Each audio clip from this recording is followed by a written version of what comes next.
హైదరాబాద్లోని జలమండలి కార్యాలయం ముందు ఈటెల రాజేందర్ నేతృత్వంలో బీజేపీ కార్పొరేటర్లు ధర్నా నిర్వహించారు. నగరంలో మంచినీటి సమస్యను వెంటనే పరిష్కరించాలని అన్నారు.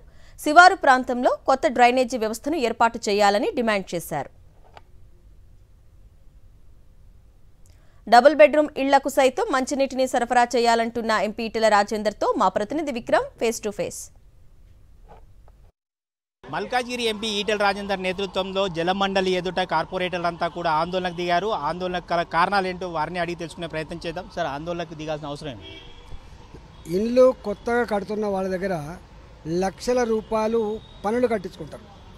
వాళ్లకు తాగునీళ్ళు సౌకర్యం కల్పించరు, వాళ్లకు మురికినీటి సౌకర్యం కల్పించరు.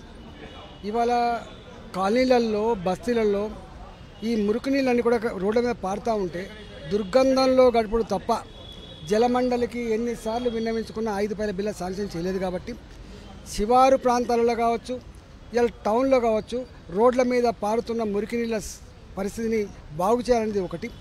పేరుకపోయినటువంటి మురికి కాలువలలో కావచ్చు, పైప్ లైన్లో కావచ్చు, పేరుకపోయినటువంటి పూడికని తీయాలని చెప్పి, పనిచేయని ఎస్టీపీలను పనిచేసేటట్టు చేయాలని చెప్పి, ఆగిపోయిన ఎస్ఎన్డిపి స్కీమ్ని మళ్ళీ పునరుద్ధరించి దాన్ని కొనసాగించాలని చెప్పి, చెర్లలకు వచ్చే దుర్గంధపు నీటిని డైవర్ట్ చేసి చెర్లన్నీ కూడా మంచినీటి చెరువులుగా మార్చాలని చెప్పి, ఒక్క మాటలో చెప్పాలంటే డబుల్ బెడ్రూమ్లు కావచ్చు, కొత్తగా వచ్చిన కాలనీలకు కావచ్చు, వాటికి మురికినీళ్ళ కాలువలు లేవు, వాటి మురికిళ్ళ పైప్ లైన్లు లేవు, వాటికి తాగినీళ్ళు లేవు.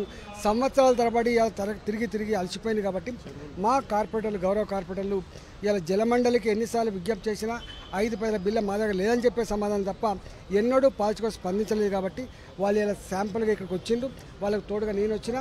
ఇవాళ పొన్నం ప్రభాకర్ గారు ఫోన్ చేసి సమస్యలు మాట్లాడుకుందాం, పరిష్కరించుకుందామని చెప్పింది. కాబట్టి ఇవాళ చర్చలు జరుపుతాం. ఒకవేళ మా సమస్యలు పెడిచెవిన పెడితే కనుక రాబోయే కొద్ది రోజుల్లోనే జలమండలి వేలాది మంది ప్రజలతో చుట్టుముట్టే ప్రయత్నం చేస్తాం. సమస్యలు పరిష్కరించేంత వరకు ప్రజల వెంటనే ఉంటామని తెలియజేస్తాం. సార్, వర్షాకాలం రాబోతుంది. జిహెచ్ఎంసీకి సంబంధించి మీరు ఎలాంటి సూచనలు చేస్తారు?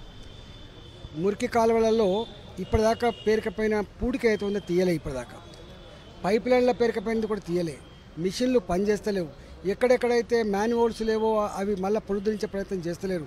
ఎక్కడెక్కడైతే 5 సెంటీమీటర్లకు 10 సెంటీమీటర్లకే మోకాళ్ళ లోతు, నడుముల లోతు నీళ్ళు వస్తాయో అలాంటి సమస్య మీద వీళ్ళకు అలర్ట్ లేదు. ఒక్క మాటలో చెప్పాలంటే రేపు మీరు మొన్న చూసిండ్రు 8 సెంటీమీటర్ల వర్షానికే మొత్తం హైదరాబాద్ మునిగిపోయిందని చెప్పి వింటా ఉన్నారు.